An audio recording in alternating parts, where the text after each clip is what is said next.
Hello, gorgeous people. It is your girl, Kash, your sexologist bestie, and you know we're back for the Business of Pleasure podcast now.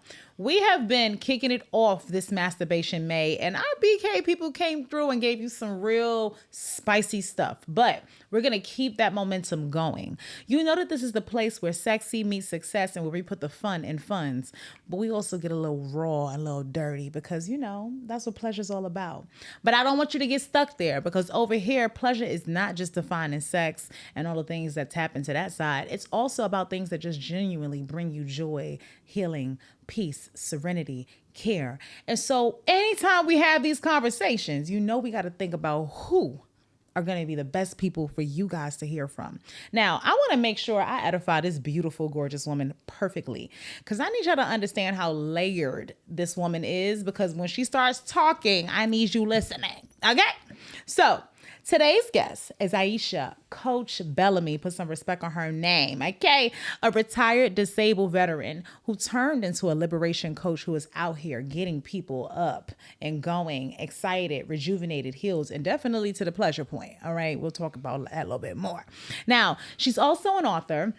And she also founded the Queens Healing Together Collective, right? Now, I want to tell you, I was very surprised when I found out how much we overlap because she's a political campaigner. She's an entrepreneur. She's also the creator of Unbound, the 90-day program. Now, but what makes her journey so much more powerful is how she navigated her life, even through all of the different traumas, including medical ones, which we'll get into, okay? She navigated her life after that. She experienced some things that most women hope and pray that when they put themselves in the care of medical professionals, you won't ever want to have to worry about. I know you guys are going to want to hear about this. But what I love most about this woman is that she is breaking chains, baby. She is reclaiming her body and not only doing it for herself, but she's taking it on to help others heal too. And that's why we're here with her. So let me give it up for my girl, Coach Bellamy. Hey. Hey, gorgeous. Hey. Oh, see, you know when sisters get together, we just do things. We don't even plan it. We just be doing stuff, girl.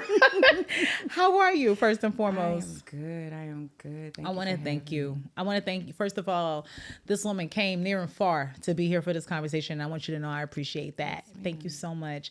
I know that I spoke a little bit about you, but nobody can do that better than yourself. And I want to, during our first segment, which is called Pioneers of Pleasure, is the time where I like to honor and give flowers to those who are pioneering pleasure, which I would definitely say you're doing. Yeah. So first, let me give you your flowers for that. And I'm going to give you a little bit more of a things for your other flower. A little bit later. Okay. Yeah. But can you tell me a little bit about your journey, what got you started, and why you decided to take on the purposes that you've taken on through your work? I think that's the part. I didn't choose this. It chose me, right? And that's most of us when we're real on this journey. What happened was I had to learn how to do this work for me. Okay. And what happened from there was I ultimately inspired people, and I didn't pay attention for a long time. I wasn't paying attention that I was inspiring people. I was just being helpful, being there, being the good friend, being the good sister, being the good whatever to other people, and they were flourishing. And it wasn't until I had some severe traumas coming back from Afghanistan with multiple injuries, and no, I didn't get blown up and stuff. It's like I went over with one injury, shouldn't have been over there, and came back with a multitude of things, and my life changed. Rotated my hip out of place, and I was a super soldier, so I walked around like that. I jacked myself up more than I needed to, and so I altered my life heavily. Used to have 32 pills a day that I used to take. It was a lot. Wheelchair, canes, was supposed to have a walker. And I refused it. I refused but not. it. Yes. And it was like, you go through the things that they tell you to do, and in that you lose you. Yeah. And sometimes it's a matter of figuring out what you know what I'll say? I learned in dealing not just in stuff like that, but even in medical professionals that some people are taught to do work to tell you how to heal, but we have to learn how to listen to ourselves, to listen to how we need to heal, because some of that stuff is generic. Well, and it's generic. See, this is the thing, though. For me, I was groomed. I went to, I'm born and raised from Philly, and I went to a technical school, Bach Tech, back when it was in existence. And I was a nursing assistant. So I came out of high school, nurse, and I understood the medical field. So I respected it. I was hospice nurse for my grandmother at 18. So I had an understanding of the practices and the ways that, for me, I thought was very honorable. So I'm like, okay, if the doctor tells me to do something, you listen. But like you said, there had to be a point when I connected with my body and said, well, what is my body telling me to do? Because the medicine and all of the things, I started feeling like I was dying. Yeah. And I didn't know that I really was, right? Because some medicine Something, isn't necessarily and sometimes needed. the cocktail of them And don't that's what it always was. interact well. I'm so happy you said that, because I'll tell you, it's a little disheartening sometimes that how many women I've come across in the work of coaching and things like that, of people who have issues in certain areas and don't even consider that the things that their medical provider is giving them might actually be creating the problems, because we're taught to see those things as the help or solution. So 32 freaking pills or whatever the case. First of all, you better than me, because I could barely remember to take the 2 I'm supposed to take every day. I was in the military at the time, so I was required to take them. Like, that was a part of duty. A part so of the if regimen. a doctor gives you a medication, you know, they say you don't have to, but you have to, because if it doesn't work, then you're responsible, and you're still equipment. So Your equipment. yeah, Your equipment. Yeah, and you're told your equipment. Yes. Your equipment. Yes, you are. You know that?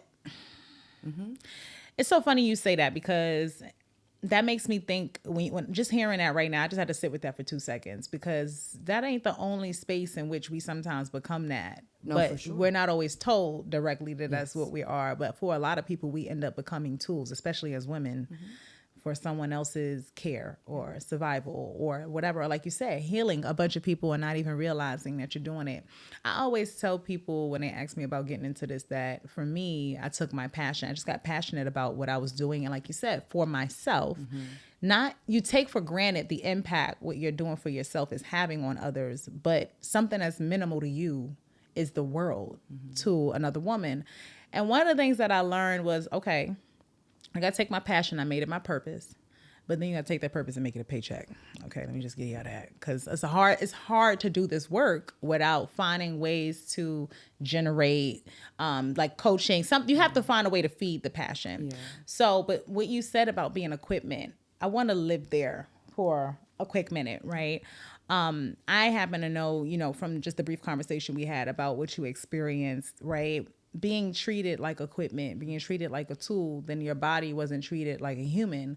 And I understand that led you to experience something that has still long-term been affecting you and your womanhood. Can you talk a little bit to your comfort about what that experience was like? And then I would love for us to just talk about because I always like to have these conversations in a way to help people understand how to bring themselves out, right? Because don't get me wrong, trauma is inevitable for everyone. A lot of people don't think they have it. Yes. A deeply distressing or disturbing event. Yes. That's it. That's what trauma means. A deeply distressing or disturbing event. And it doesn't mean that it has to be some of the most significant. But a lot of times we don't attach the impact that it has on our relationships. That's the part that causes the trauma. And I think that's the disconnect that people have. We'll experience things, and you and I can experience the exact same thing. But how it's handled for you and how the people around you, your support group, how they support you versus what may happen with me is going to be the result on how traumatic that event was in our minds, right? And I think that's the part.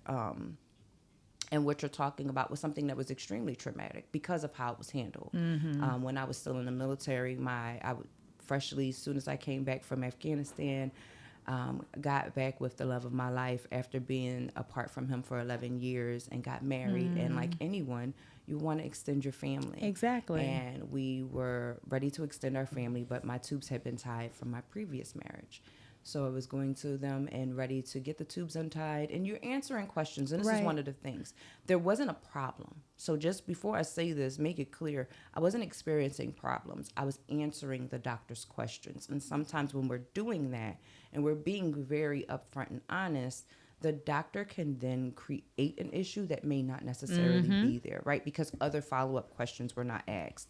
For example, hindsight, one of the things in her questioning is, do I have pain at sex in my pelvis when I'm having sex or intercourse at any times? Yes, But a follow-up question: am I gassy? Is there other things? What did I eat? Have I found a pattern of when that pain comes? None of those questions were asked. So to pinpoint the source of the pain exactly. and not necessarily directly tying it to your anatomy. Exactly. So because there was no pinpoint on the pain, it was just an answering of the question. That led to other questions that made it seem as if I was having symptoms of endometriosis. So I was told that we needed to go, the only way at that time, what I was told was to go laparoscopic procedure to look for it. And when they got in there prior, we knew I had cysts. We weren't bothering the cysts. They were only 4.7 centimeters. Okay. And when this laparoscopic procedure happened, there was no endometriosis. So the surgeon chose on her own to remove the cysts. Right after, she shared with my husband that in removing the cyst, she accidentally removed part of my left ovary. Post operation, surgery, we found out from the pathology report that the entire left ovary had been removed, as well as a full dissect on what was happening with the cyst. And at that time, I still went undiagnosed because I have polycystic ovary, but I never was diagnosed. Right. I still technically am undiagnosed, but As my polycystic the ovarian pathologist cancer. Okay. report, because it wasn't a 4.centimeter cyst, it was a bunch of Smaller cysts. So I understand it. you understand what I'm Right. saying? So, right. And it was because of that, what happened was, while my tubes were tied, I lost my left ovary. And this was in the process of when I was getting out of the military. The next thing you know, my medical board was expedited and we were out, and I was a retired veteran, and it took 10 years for them to approve me for IVF. And by the time they did, my body was fully in menopause and we were not able to extend our family. You know, first of all, let me just say trigger warning. Yeah. For anyone bad. listening.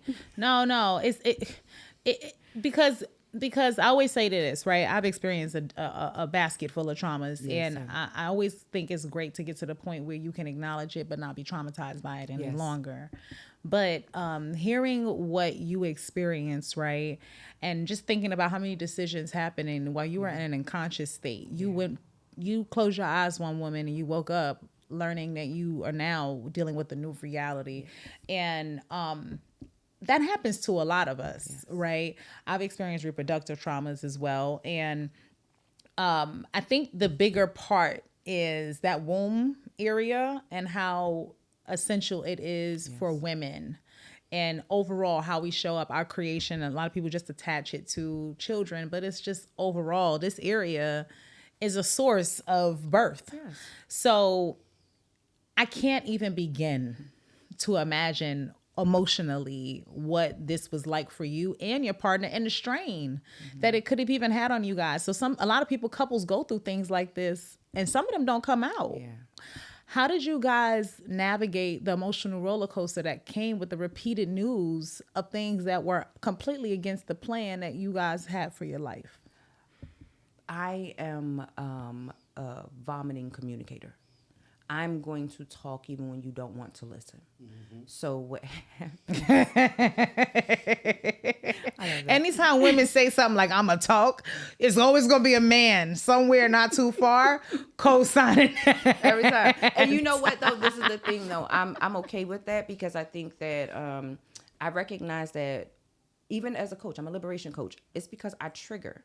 Mm-hmm. And I'm not afraid to trigger, but I come from such layered trauma. I only know how to trigger. I only know how to lean into the uncomfortable conversations and topics and things and emotions. And you have to trigger it. I have because to. You can't process or work through an emotion until you have that feeling again. And people don't take for granted emotional memory. Yes. And how the body has a way of storing the memory of the emotion and coming back up. Right? Like one of my favorite books, The Body Keeps Score. There's so many books out there that talks about, that's actually one of my things. I have a traumatic brain injury, so I suffer from short-term memory loss. So on top of having ADHD, I actually have short-term memory loss. It's one of the reasons why I keep my nails sharp, because the body keeps score. I use my hands a lot because the body remembers. It helps you when stem. I'm talking, I'm actually not just using my brain to remember a thing. So like when you're talking about how did I process it, that wasn't the only thing I was processing. To think about that was at the end of getting out and becoming this disabled woman. Prior to, I was cat eyes and seductive riders MC on tools all the time. You know what I mean? So I was a very independent woman, and I went to becoming a dependent with my husband, who just fresh became my husband, came into this blended family, and now has to be my caregiver. Especially after you spend time apart. Yes. And so that's a lot. That's a lot to be stacking on the plate. And so a few things came up when you said that I'm also a vomit communicator, right, babe? Look. So much so that he don't even hear when I'm talking anymore. He done tuned out over there. He like, she always running that damn. No. Because I am a vomit communicator but I'm aware of that. Yep. So I'll say, I got to get this thought out, right? And I started learning with ADHD myself.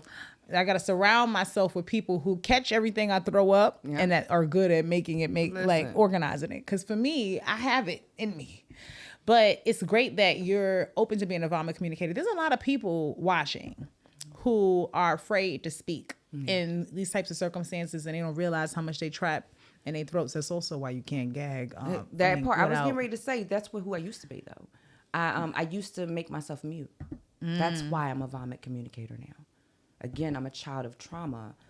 I used to stay quiet. I remember not talking for months at a time because I was transferring from house to house and all of these things were happening. There was too much happening around me. I didn't have words. So now in my adulthood, this is actually what therapy has taught me. Therapy taught me how to get it out. And not because of the tricks and trade in therapy, but sometimes I had therapists who would fall asleep just because they couldn't understand my story and they would be in their own world. And I had to learn how to make them work. We're not gonna we're gonna talk about it. I was gonna say we're not gonna talk about it, but I thought about it. We're gonna talk about it because it's interesting that you go there, and I don't want to lose coming back to you processing becoming the dependent. I want to come to that. You saying that. I've been in these. I'm always having the controversial thoughts, right? And what do you call me, babe? A contrarian, right? He's some contrarian. I go against everything apparently, but I'm not gonna lie.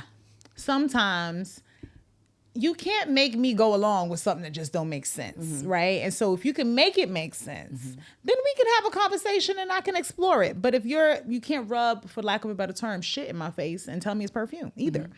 So you just said that about therapists and making them work. And lately I've been noticing a lot of the people that I've encountered who have said, I went to therapy and I've done the work, to me have come out sometimes even more selfish or narcissistic, because you go into therapy with this notion of understanding your experience and your boundaries and what you went through and you.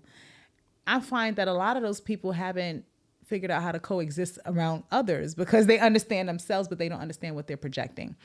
I want to talk to you about therapy because I know you have a healing group. And one of the things with that is I believe community healing is probably the most essential part of any healing. Going to the therapist, don't get me wrong, I encourage, if you have a great therapist, like you said, make them work though, make them do their job, not just sit there and listen and collect a check. But I found that I've been doing therapy for years, and it wasn't until this year and last year when I was surrounded by people who would not let me fall through the deepest depression that I realized the missing piece had been community. Okay. And I kept trying to understand. I wouldn't talk therapy, this therapy, that therapy. I said, well, I understand all the problems, understand what's going on, but the people around me didn't understand me or how to so I want to ask you, when you was with those therapists who you had to make work, and after you went through the process of going through that step, how did that lead to creating this women's healing group? Because it sounds like that turn is you bringing women together who need to experience togetherness. So here we go with another trauma, right? 2018, my cousin died in my arms, and I wanted to talk to my therapist about it because in that moment, I saw him as a battle buddy. And I'm sorry to hear that. I saw him as a battle, and I wasn't in the apartment. I was on the battlefield, and I was talking a battle through his transition. And I needed to talk to my therapist about that. However, my therapist was focused on my mother had came back into my life. And at that time, we were estranged. We still are, with love. With love. I love my mama. You know what I'm saying? But I had recognized that I had outgrown her. My therapist didn't understand that this was a new trauma, that my mother being around had nothing to do with what it was that I was trying to unpack. And so I stopped going to therapy, and then stopped going to therapy. I was giving, like, just kind of outside trying to do the coaching thing. Okay. Right? Trying to be intentional about it. And had partnered with a young lady in Philly. And I keep saying partner, but for real, she was my client. Oh. And I didn't know that I had it yet, right? So I said partner, but she was really my client, and she would tell me that. However, we started a support group in my house. She needed assistance. She had other people who they would come, and we would have these old powwows, and it was like, let's do this. And I started a support group in my house, or in my apartment. We were blessed with a space that allowed us to use it on Mondays for free. And for a year before the world shut down, every Monday at 6 p.m., Queens Selling Together, we would meet at 10th and Diamond. So it wasn't that this was this thing that spawned because I was intentional. It was, you're not able to give me what it is that I need, and I'm wise enough to know that I can go and seek it somewhere else. Now, what I will say what therapy was helpful with is that I was blessed to be in different types of therapy outside of one-on-one. And I would suggest that to the viewers. I agree with that. If you do therapy, do the one-on-one therapy. But if you're coupled, doing couples therapy. And if you're not coupled and you're single, doing group therapy with other men and or women. So that way you can hear other minds, other setbacks, other traumas, other responses. And you'll be able to see mirrors. Right. You'll be able to see the mirror of the ways in which you reflect. Because when, we're in therapy, it's a us thing. And you feel like, oh, I'm seen, I'm heard. But you forget that you still are working through some things. Yes. And you reflect stuff. And so when you're in those group sessions, you may be a little feistier that day. Someone in that group who doesn't owe you anything will tell you, yo, you're a little chill, hot, you're a little spicy today, because we're not always noticing it. And that piece of what you just said is so important. One thing I'll tell you is, from what I'm hearing, is you're very present. Very present. And I've had conversations about this because I think a lot of us live in our past, right? Reflecting on what was and what we want things to be, that we're not always here and what's now. And from what I'm hearing, that's not you. You were able to notice in a given moment, I didn't intentionally set out to do this, but because I'm present, I can pick up on, you know what I'm saying, what's in front of me. So, because I hear that in more than one of the things that you shared. And so I want to commend you for that, because I don't think that's a skill a lot of people have. That's trauma. Yeah. That's trauma.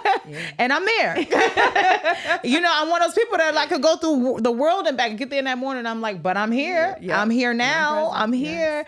But a lot of times people don't do well in being present because facing realities of the now can be a little challenging. So I agree with you. Group therapy, things like that. I did it. I did therapy with my younger brother. I did because until you see how you're interacting with these people, especially people that are important to you in life, you're not always aware of what's outside of you. So I love that. The group, that's so dope. And I want to say during the pandemic, I think a lot of people started doing that virtually, but since we've come out of it, people are kind of going back to certain things, and those things are being lost. So spinning the block. Let's spin the block real quick. So you guys got this crazy news. Yeah. You're processing the news. You're processing other things outside of that. How was the sex life during all of this? During that time, it was horrible. So they prescribed me some Volta, and that broke my clitoris for 6 months, and I've suffered from female impotency, and it had a long-term effect. So long-term wise, the sensation to my clitoris never went back, ever. From urination to defecation, everything for me there is very wired different. So when we're talking about being present, sex completely shifted. I couldn't get there unless I'm present. So that's how I know if I'm not into. I'm such a demisexual now. Okay. If I am not into you, The you connection, won't get those me things there. won't matter. No, Yeah. it won't matter. You can beat on it with a drum. Nothing will happen. I'm 1,000% on 1,000,000,000,000,000,000% on page with you with that. You Yes. can't turn me on if you can't turn me Yeah. on. You can't turn me on. And I'm already sleeping anyway, so. But before, But that's prior to interesting. that, Okay. it wasn't that bad. The Cymbalta really did a number. It made me empathetic to men who deal with impotency or Yes. struggling erectile dysfunction. Erectile dysfunction, Because when it happened, the day before I was fine. And then one day I woke up and I couldn't feel that I had to pee. Interesting. And by the time we went to have sex and engage in sex, I realized, oh no. Did it impact your sensation with penetration as well? Yes. Mm-hmm. Yes. Yeah. So, and you said long term, as in you're still encountering that lack of sensitivity. So you want, I always say that you got different types of clitorises. You got the butterfly clits, the girls who you could be like, and they're going to come. And then you got those of us that need a little bit of Tyson. You to get up in We there. need little punches, you know what I mean? Yeah, Well, I'm yes. not going to say any punches. Actually, what's interesting is I actually don't need punches, like vibration. I used to be a vibrator girl. Oh my goodness, I love my vibrators. They all had to go away. I had to go move to more suction or skin to skin. Got you. Very much Got you. so rubbing. Mhm. Okay. And this actually kind of takes me where, I think I might have to give it some stuff right now, because as you were talking, the coach in me is already trying to, I'm like, oh, we're going to get my girl right. Yes. So one of the things that I had a client once who, not that she lost sensitivity in the clitoral region, but she had a sexual trauma. She had a person who would molest her, but this person was sick in that he used to want to lick on her vagina. So sensation to her clitoris is still an area of discomfort for her. And so, and of course she came to me because it always happens like this. You find that person and now you realize, oh, all of these parts of me that I haven't had a chance to get back on track, and now you got this person who you wanted to be back on track for so bad because they're checking all the other boxes, which is a good problem to have, right? You got a good man. It's a good problem. He's a good man, But Savannah. the clitoris wasn't it. She wanted to find ways to access pleasure by avoiding the organ until she was more comfortable with sensation there, which was going to take her some time. Yeah. She had experienced that for about 7 years repeatedly of that person, family member doing this to her, and never got the therapy. So now her big age she is. I'm saying all that to say we had to get very crafty. And I'm also very present. And I believe in alignment because I didn't know any of that when I was thinking about what to gift you. And so there's a way that this particular product can get used that allows you to stimulate the G-spot externally without having to contact the clit. Okay. Get my girl right. You're gonna get my girl right. So I was gonna start with the I soft almost stuff. had clenched pearls and I ain't But I'm got gonna go the none. other way first. Now, one of the things I will tell you, my tip when like body mapping, because I would love for you to explore this and body map, and you can just with your partners too. But I like to pheromone myself, right? And so I got all these pheromone things. I also threw in a pheromone spray.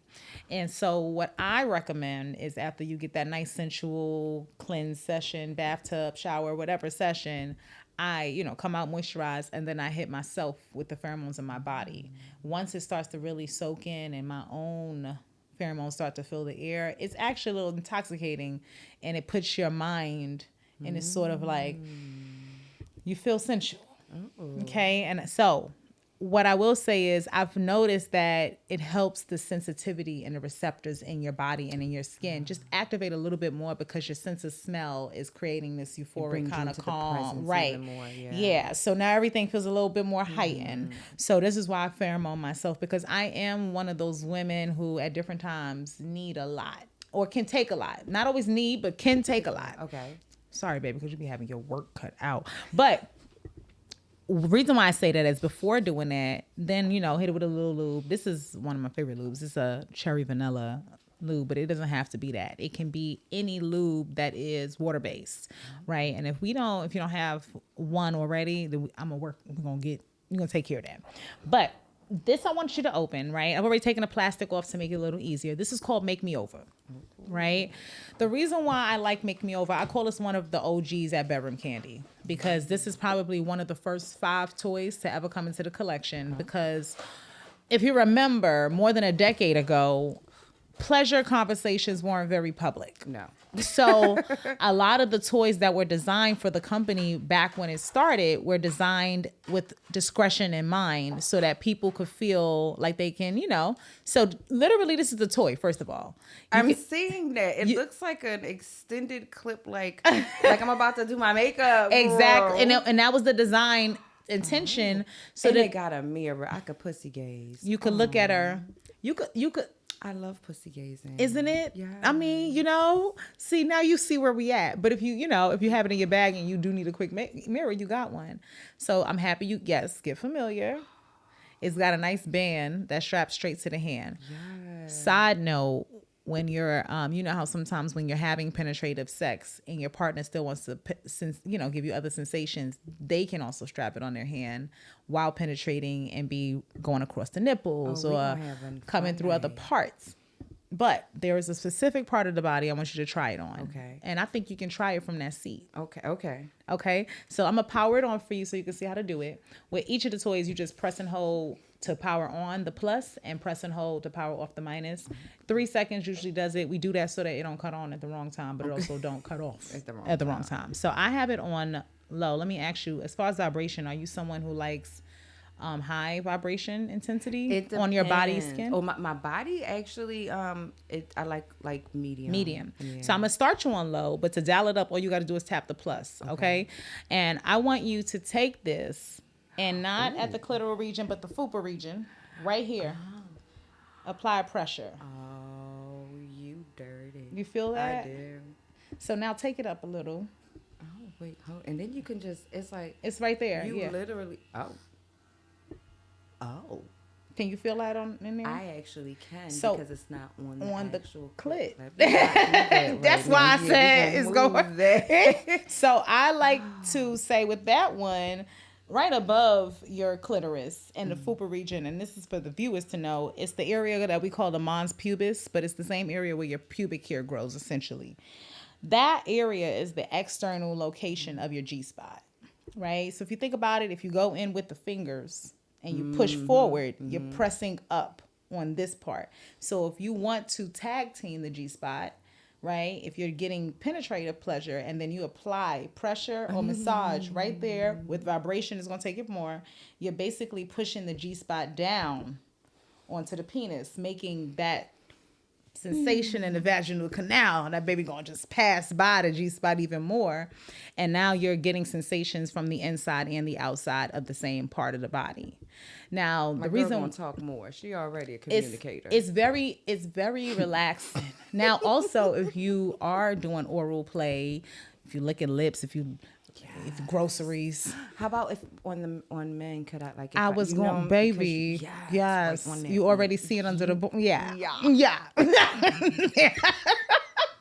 See, this is why I know. So that's why I was gonna say this is one of my favorites for the versatility in that point, because aside from your own, because it's on your hand, touching your nipples, touching those areas can be really good. But like you said, right up under the testes on a nice low roll circle where you put a little loop on it so it could glide like a wet, nasty tongue and just hit them with it. It can even go forward and back, to hit the perineum. Yes. Nice wide coverage, full coverage. If it missed, you ain't, I don't know what. It won't miss. That's the thing. And then even, believe it or not, can I? Yes. Are you into collars and stuff like that? With him, yes. Right, at home? Yeah, just at home. Because if you take a collar and you loop it through and then you fasten it, the collar to your throat. While you, come on. I caught it. Don't say that nobody ain't look out for y'all. Right? It. But it literally soothes the throat while giving them the vibration. Or, when you're getting that that sort of side. motion going. Yeah, especially- you could come from under, slide back up to the sides while you know, you feel me? then get So, the little- yeah. And then clean it and put it And away. then clean it and put it back in. And the thing is, it charges on that. And I saw that. Yes, That the little so it's a charger little- piece is like right on there. So as soon as So it you goes sit it down, in, and then from the back, there's like a little thing to plug in the charger it comes with. So it could sit on your dresser. Nobody would know that's so young. what it is, right? That's so And so I always tell people that because, you know, you never know where you want to go. It's also very TSA friendly. I like to travel with my fun, but you don't want them to, they won't see that and think anything of it. So make me over. I would love for you to explore mapping a little bit with that and see if it can help with that, because there are 8,000 nerves in the clitoris, yes. But what people don't realize is that there are 15,000 nerves internally that that the clitoral network is connected to. And when you are at that G-spot area, reason why they say it's so sensitive is because the internal part of the clit, after you have the two you know, I always tell people, I'm going to use the words that y'all might recognize, but they're like stems. They look like little stems in the lips. Wishbone. They're like a wishbone. It looks like a wishbone. Yeah. Exactly. So you're going to see those come into your lips, and then the bulbs around the vaginal wall. But that center point of the wishbone internally is connected to a lot of nerves inside. So even if you have a decreased sensation in the area, if we can still hit that network from a workaround, you can still. And that's what I've been able to do is now if I can get again, if I'm into my partner, I can get to the things.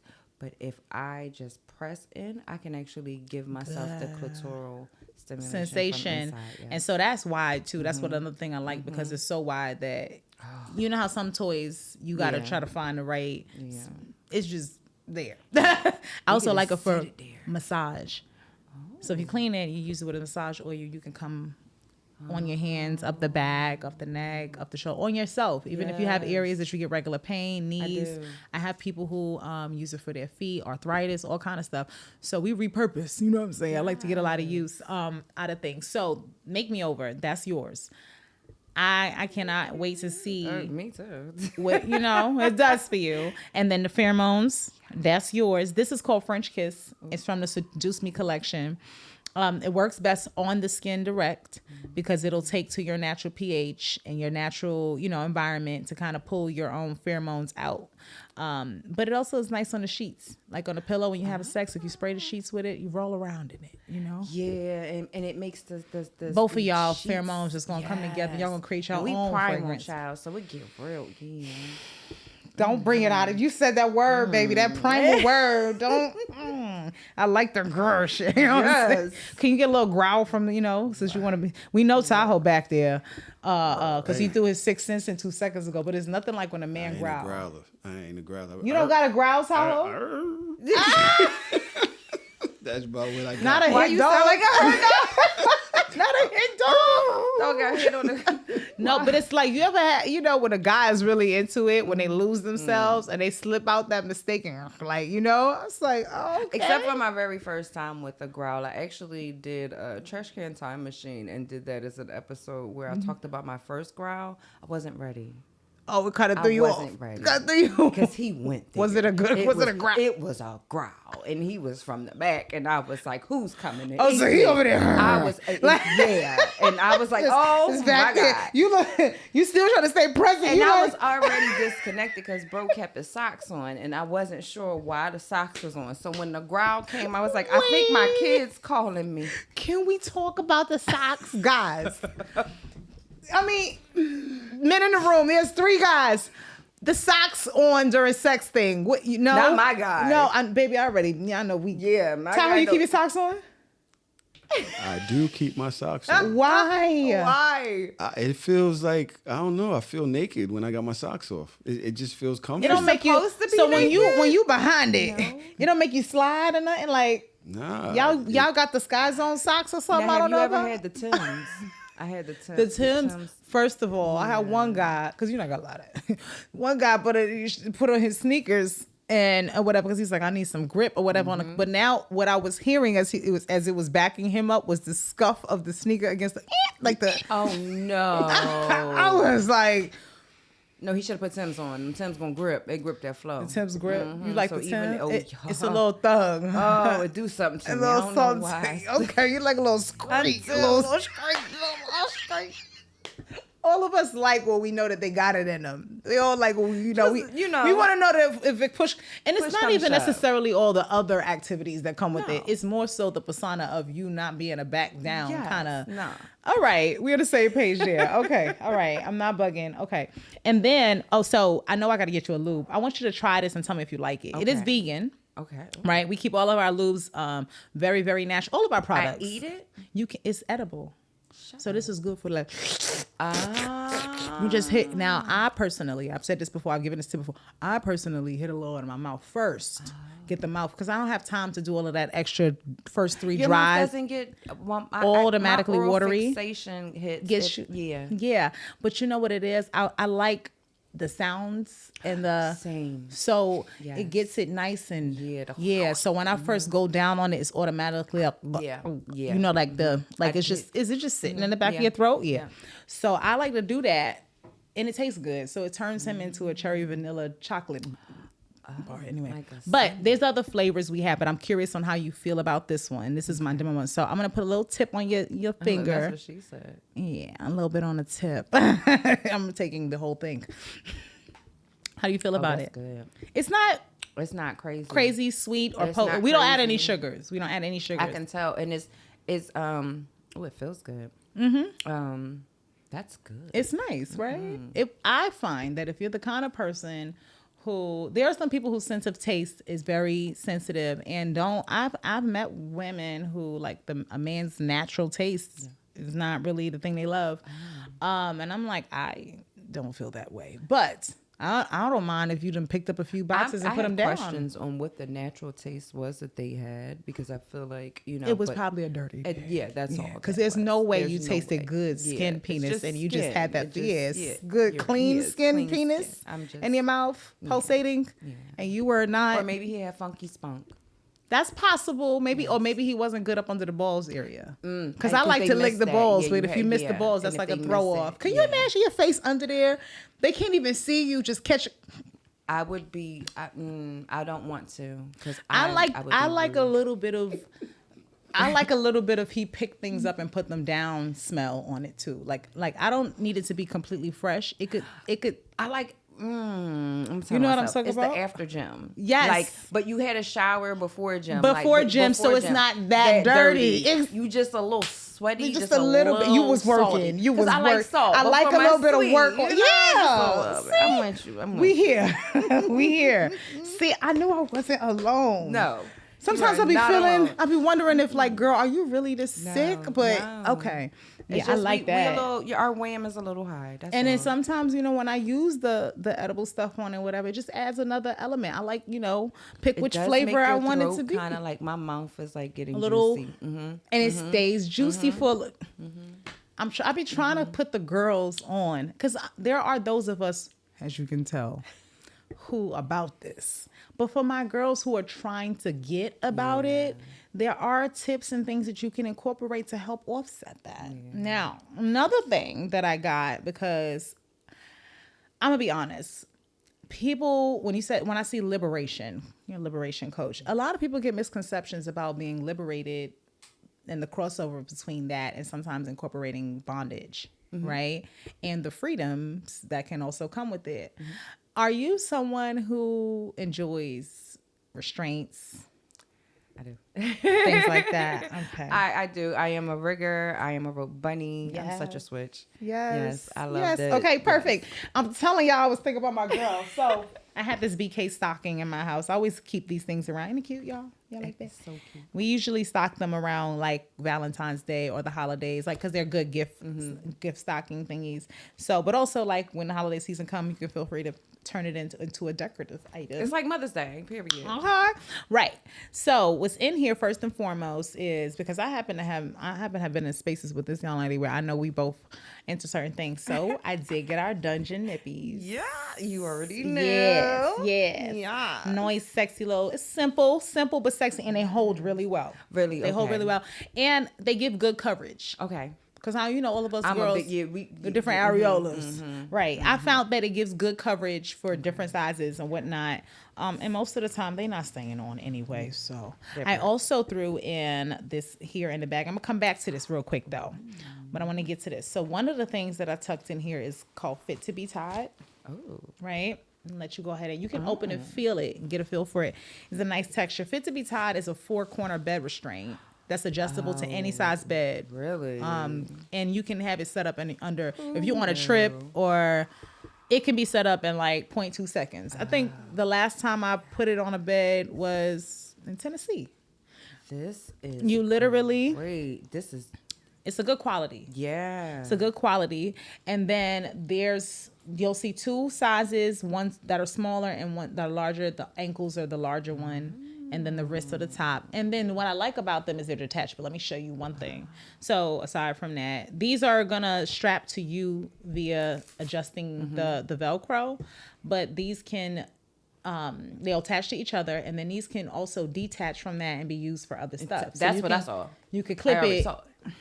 different places. Same thing with the ankle parts over here as well. And then it's real soft. So reason why I like stuff like that, because I'm into a lot of kinks, but a lot of us want to be able to do the nasty stuff, but then go into the regular world and not look like we got bruising and externally. Everybody don't need to know your business. And then with the restraint, you'll see the center adjust in and out. Those clamps, you really can, you slide the center under the bed and then you just tighten it to your comfort to where you want the restraint to be. And That's going to be awesome. And when you're ready to snap out of the restraint, you can just unclip them from each wrist restraint and keep the restraints on. And then you can use the restraints with each other. Okay? So I wanted you to have something to get a little fun. Maybe if I'm giving a tip, because I know my friend over there, if you put her in that bad boy and then you grab that bad boy and then you give her pressure on that part that I was telling you about while other things are happening to her, and the ability to resist all of that good feeling is not there, she might really, that's with her consent, of course, but that's just my 2 cents You have my on. consent. Oh, Enthusiastically. I heard it. Yes, sir. I could tell it was enthusiastic. Yes, Yes, sir. sir. Yes, Yes, sir. sir. Ooh. Okay. We go in there, and y'all know I'm nasty. So this right here is also out. Obviously, you got the kinky things, but I always look at like our Seduce Me as part body, kind of like bath and body / kinky, because you can use the pheromone spray. It's just a regular fragrance on you. And then you can obviously use it when you want to attract a little bit more. But I don't know why I felt like this was the right choice for you color wise. But one of my favorite colors in our collection is our Illicit, right? Now this is a suede black lipstick, right? And I'll show you what it looks like here. This is the tubing. All the tubes are magnetic, so that the tops stay there a little better. And then when you roll it up, Oh, that's yummy. now just to show you, pigment wise, it's gonna rub on And really it's well. matte. Oh, you a very are suede. doing Y'all can see the color on my thing. hand. Why would you do that to me? It's Look a at very that. potent black. I would put it on right now. Should I put it on right now? Okay, fine. It might put me in a different mood.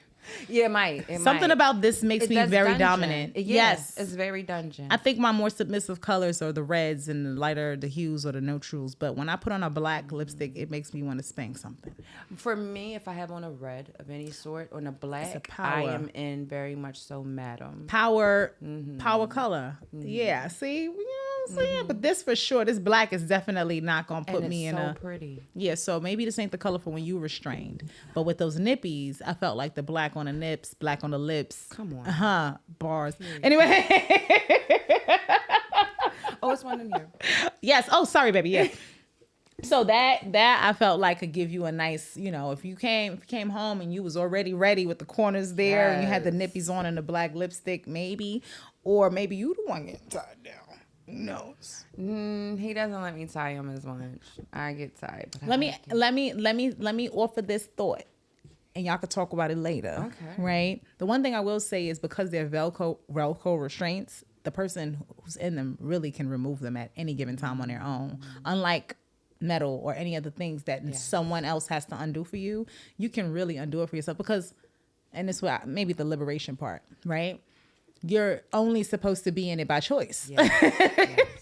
So I want to know if I have the choice to be in it, I also want to have the choice to not. Yeah. And so a lot of times when we make these things, we keep that in mind because we know that sometimes introducing things, there's other aspects a person might feel uncomfortable because of, can I get out? Sometimes knowing you can get out might make a person a little bit more open. So I don't know. We'll see. You update me. I'll tell you. But I also keep in mind that for Black men specifically, especially with a lot of things that go on when it comes down to police and stuff like that, restraint is not always easy to introduce. So I acknowledge that. Let people move at the pace they are. But I do want to talk to you separately a little bit more about the liberation part. Yes. And mapping your pleasure, because we talked a lot about some of the experiences, but I want to know as far as your relationship to pleasure now, your relationship to understanding not just what you like done or to your body, but even the relationships structures, because, you know, I'm finding it ain't that black and white in 2025 for a lot of people. It's very much so not. It's becoming at least more open. Even the most vanilla couples is a little butter pecanish. Yes. I think every... vanilla bean, you know, right? What I mean? They're dipping their toes somewhere. Something is in there, a little extra, little sprinkle. Exactly. You know, and no one's really vanilla anymore. Because I try to tell people all the time, if you're into certain simple things, like if you like getting spanked, that's impact, right? So if a girl's like, oh, I love when he smacked my ass, I'm like, well, then you might like a little paddle. You might like a little something else smacking you too. A lot of times they just haven't been introduced to what is the next level. But people are wanting to find out the next levels. I'm curious from you, from a state of connection between pleasure, liberation, and your own mapping of pleasure after experiencing that type of thing, after an ovary literally been taken from your body and starting menopause early. How did that affect your ability to access pleasure, and how did you liberate yourself out of it? I had to rewire. It was legit rewiring of the brain to reconnect. And before it became pleasure, it was just regular things like urination, defecation, right? So as I regained and reconnect with my brain from that perspective, I was able to experience and understand that other things were changing too, and that the way that my body experienced pleasure had shifted. And so what I did was just kind of lean into it, and that is where kink is super helpful for me, because it allows me to not just have to focus on just the organs, and I can focus on the entire body. Right? Because I'm a sharps girl. I love my sharps. I love impact. I love bondage. I love the things that I love. Talk to me now. I love stockings. Like all of it, the way the net feels. I definitely have a kink for that. I love being in fishnets, and then I like how my hands feel when passing them on it. I love the sensation. So I give myself, I feed, I'm music, I'm sound. I give myself as much of the things as possible, and what I've found is better pleasure. Because prior, right, because then we're talking about trauma. I was trauma. The nut is the nut. I was like a man. I'm just trying to get my nut. To the goal. I would masturbate maybe 5 times a day just because, you know, it does something for my energy, and I needed it, and I needed to get a lot of people talk about getting tired. I get more energized. More energy when I come. When I climax, I'm more energetic. I'm not typically going to sleep. It'll get me going on a day. My brain is going. Everything is functioning at a higher level once I get the climax. It's for me when I go without the sex. It was the that it takes you down. Oh man, it was almost like I went into depressions a lot of the times, and it would be. We have been through some things. Because sometimes when I say certain things, I think he be thinking it's just like my ploy to get there. No, but see, one of the things I found out is also it's hormonal. It is completely hormonal. It's a part of being perimenopausal and heading into menopause. It is the ebbs and flows. It is the way that you have no control over the spike in hormone. So when you get it, and it's like a monster. And I've been telling people, especially women who aren't experiencing menopause just yet, keep the button moving. keep using it. It's a thing. If you don't use it, you'll lose it Lose kind it. of feeling. And I know there's science behind It that. is. but No, there it is literal science I behind the knew use it it. or lose it term. People don't realize that libido loss, like, is usually fed by a lack of sensation or any type of Yes. pleasure. A lot of women, especially if they don't have a committed partner or partners or anyone, they get their bodies too adapted to one type of sensation. Yep. So they got that one go-to bullet Yep. or that one go-to toy or rabbit that they use. So their body is constantly experiencing the exact same sensation. And often they're going to the same setting, Yep. the one that always gets it It's done. the nut. So There's now no pleasure. the body, like you said, the body has a way of learning Yep. and storing the memories. So now the body, her, is storing the information of this product. So now a lot of men even say with sex toys, right? Oh, this is why we can't get them to. It's not that the person is losing sensation. It's about the fact that the body is used to that one sensation. So now trying to get it to adapt after repeatedly, routinely giving it that rose or, those types of things. Now your libido is in your body is not as responsive, and you have to now rewire it and teach it to respond. Yep. So you're right. If you don't use it, you'll lose it. But also, if you don't use it and experience it different ways, That's the thing for You'll me too. 'Cause definitely you can go lose through it. that even with a partner. If you're not using a toy and your partner does the same exact thing over and over and over, eventually then the body your is accustomed to is it, accustomed and to it'll it. respond, But it's not not the at heightened. that heightened one. And that's what I found after this was the heightened. We actually had an experience yesterday where we both were Was it like, all of us being? Were you being nasty too, Tal? Because I Oh mean, my God. I yeah. was being what was it about yesterday's energy? yesterday. It was so Yesterday I was like a piranha. Me too. I was like, I was in a heat that didn't even make sense, and it's kind of still trickling today. Today? But we're gonna behave because we have to do this.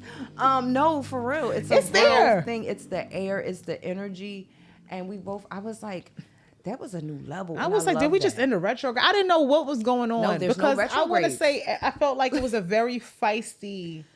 Yes, very, very. I even got bit, and I liked it. Yeah. I want to. Exactly. Down, girl. I'm getting hot. I know, me My too. palms. Me Look, too. do you feel the clamminess of my fingertips? Dry them. Same, Dry- man. I'm cool heating it. in the flashes when it It's- turns on, it's on, and right now it's on. But It's okay. on. Oh, it's on. Because if you learn how to use it, right? So what I've been experiencing, right? Because I'm going through, what we're trying to. My doctor didn't want to call it menopause yet, but believes that it is. We're still waiting for some blood works and things to come back so I can see where certain levels look like, because I requested a hormone panel and all that type of stuff. It's very important. Get a hormone panel. A lot of times they test your blood work, but they're testing for diabetes, blood sugar, all those things. They're not looking always at hormones. Ask your gynecologist for a hormone panel. So she took the blood work, and I'm waiting for that panel to come back so we can review those results. But long story short, I was describing all these things I'm going through. I was like, I don't know what's going on. This hair is growing more. That's going this. And you wouldn't believe somebody like me who's very aware of my body. I can notice the slightest shift, and I felt too many things shifting at once. One time. Yep. And it made me curious. So I said, well, I'm in my mid-30s. I'm not there yet. I didn't even think about it. But one of the things that I didn't think about was the fact that fertility wise, I'm one of those ones that she's pregnant, right? And I've conceived multiples, right? Before I've lost them, but my body is very capable, and I drop more than one egg sometimes, pretty often.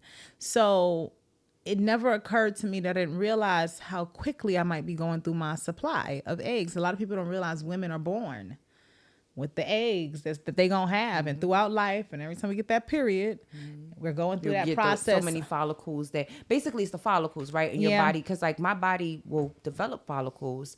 I can develop follicles. However, none of those follicles will develop into an implanted. It's implanted. egg. Yes. So these things are happening in our body all the time, and some of us don't even check for it or think about it because it's the last thing. So I didn't think, could that be an area? Yeah. And she said, I think that the fact that you are so fertile and that you have dropped multiple eggs is actually expedited your clock a little bit and might make you start the full process, if not already starting. But I don't get heat flashes. I get cold flashes. Oh, I remember that. So I'm on the other side. No, it's going to be a flip. You're And going to then- do and that's- both.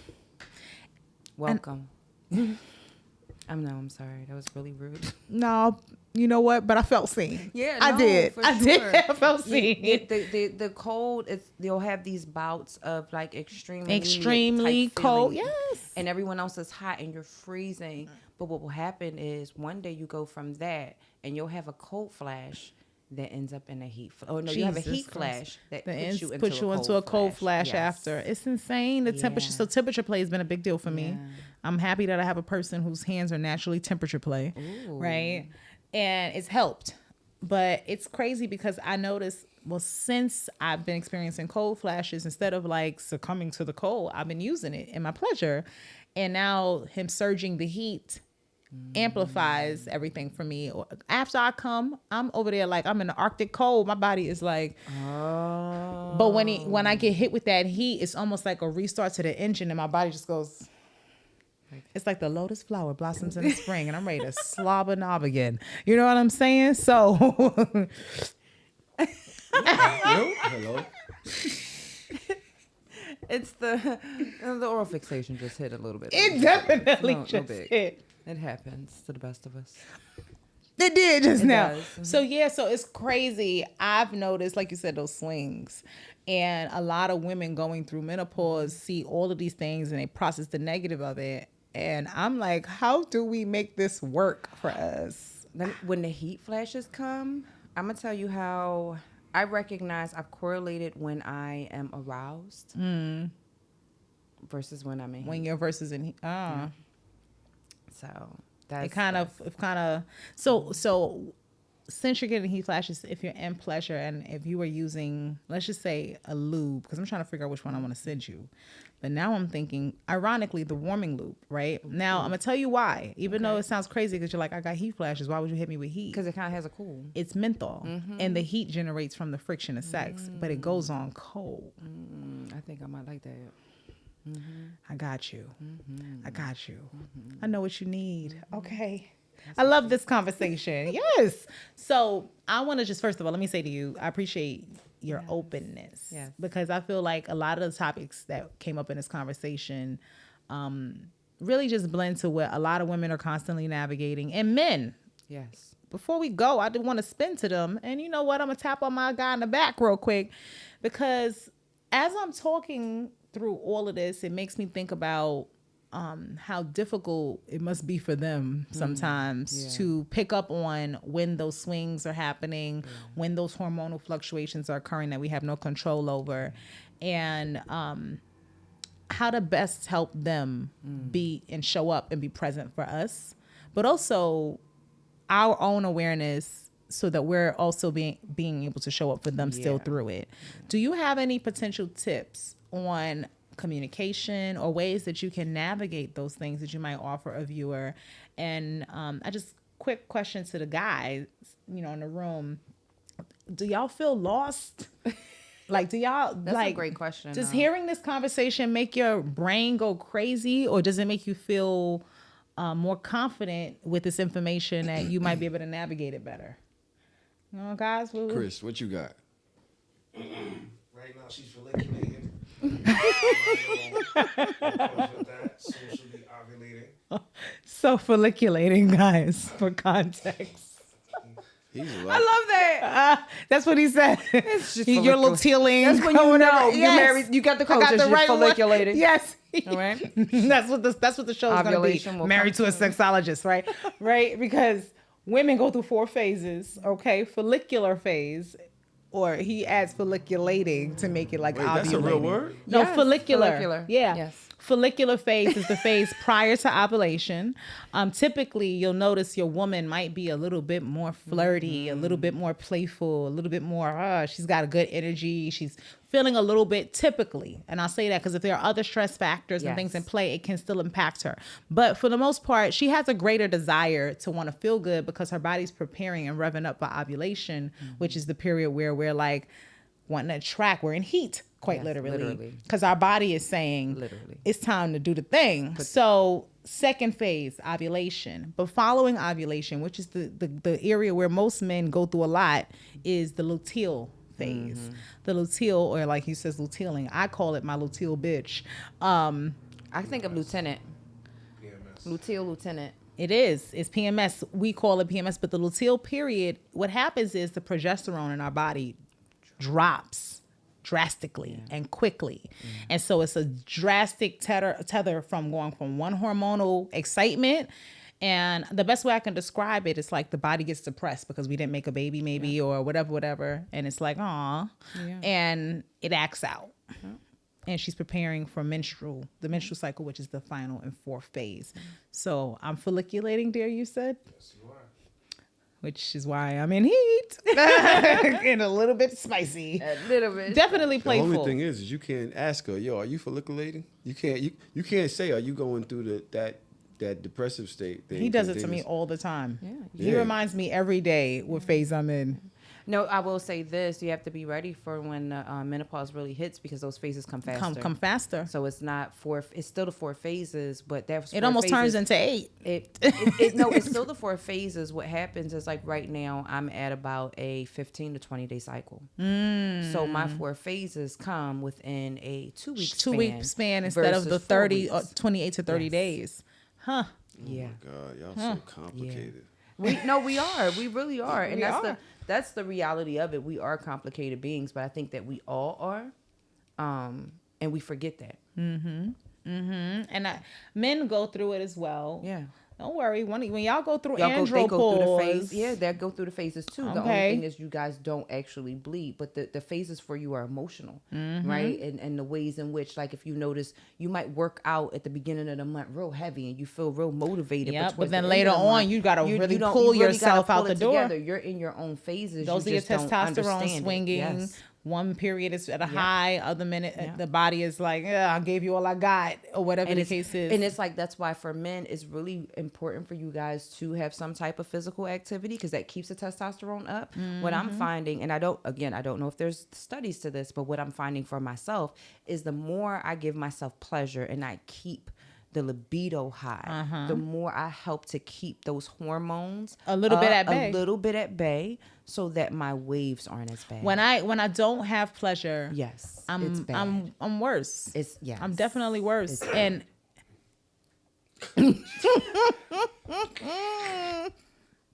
I think that was a cosign. that was from the definitely a back, ladies and cosign, gentlemen. dear. Keep in mind I'm folliculating. Don't make me little teal on your ass. She said she will bite you.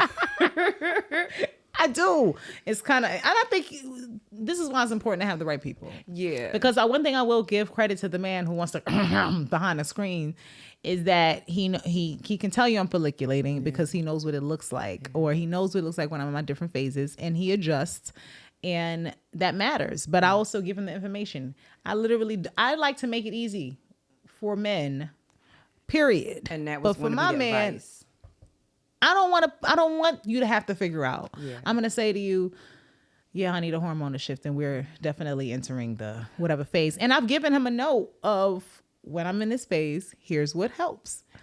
But I think that's a sentiment to you and him, but sentiment to you, right? Because the average woman doesn't know. No, And they don't. most of us don't know anything about these phases. We were grown when we learned about these phases, right? And some of them still are grown and are and still don't know. grown and don't know. So when we talk about, when you ask me what's the advice I would give to the viewers, the main thing first I would say is to the women versus the men. We have to do the thing where we use that throat chakra and communicate. Even if you don't know what your need is, communicate that you don't know what you need right now. I may just need a hug. I don't have words. I can't explain what's going on to you. And I wish I could. Can you just sit with me? Right? Because that can go so much further than when we shut down and we feel Right. like we're isolated and we're on this island by ourselves. And this relationship that we actually love and appreciate becomes a rocky space, just yeah. because we won't communicate. Especially if it's a once hetero month. relationship, Yes. right? No, actually, 'Cause because with I women- was getting ready to say I play on both teams. Oh, baby, you know what I mean? I'm hello. poly or I'm pan, so I like all men up in, and but I women, find all of the that things. as women, with the understanding that women might have towards each other, and if you're in the phase, if you're in different phases, or sometimes, you know, when you're around certain women for a while, y'all start to align. You start to notice your cycles start to match up. You sync start up, to you yeah. sync up sometimes, and even how we experience it can vary for us. So it's important to communicate it regardless. Because even in relationships with women, I've had women where, because they were a little bit more masculine presenting, I was explaining to them about their periods. We still had to have communication. same talks. So the same talks go across the board, whether you're with a man or a woman. That's why I said I'm talking directly to women. We have to communicate. We do. We have done this thing where society has told us to shut up, and we continue to shut up about this. And we can't, and we shouldn't, especially when we're talking about something that happens naturally with our bodies that we can't control. There's certain things we can't stay quiet about, and knowing that there are certain things that if a person is not experiencing it, or if it's not their experience, only you can verbalize it. And it's very important. If you don't know, one thing I will say, you said, when you don't know, I've had to grow my vocabulary.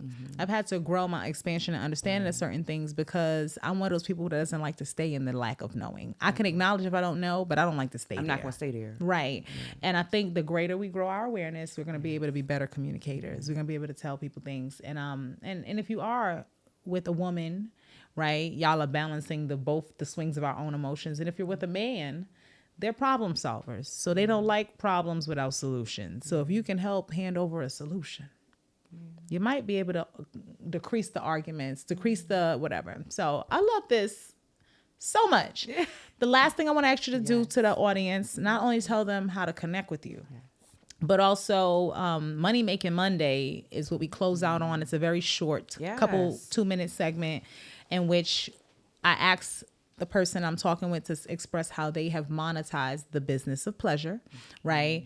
And how people can connect with you if they're interested in taking part in the services that you offer in this industry. Okay. What's so interesting is I show up in the kink world the same that I do in the vanilla world. I end up coaching, even though the name is different.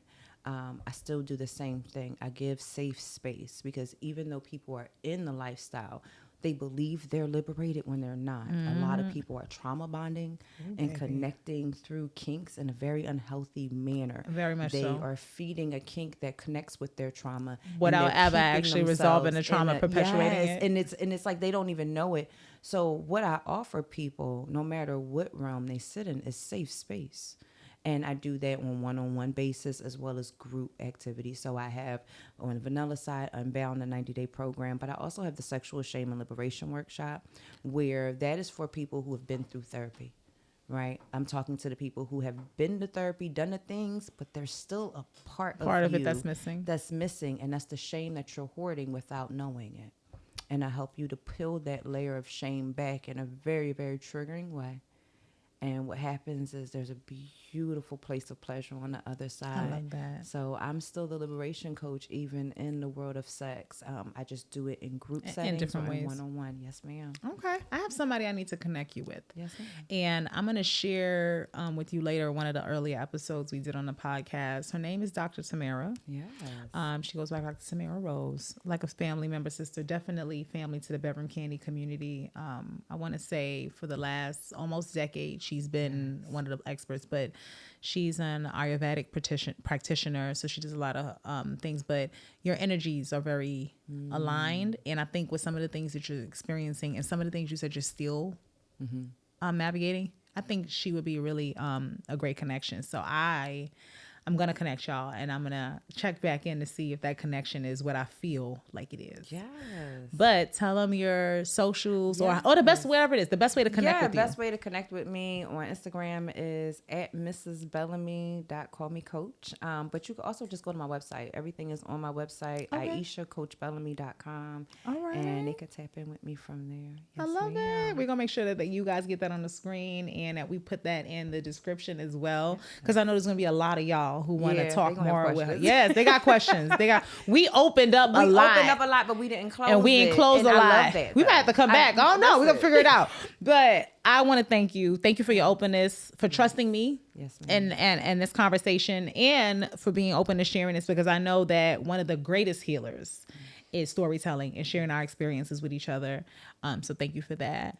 And this has been a super powerful masturbation made episode of the Business of Pleasure podcast. You know, I am your girl Kash, a sexologist bestie. We're gonna be back in another week with more goods. Y'all better tap in. All right.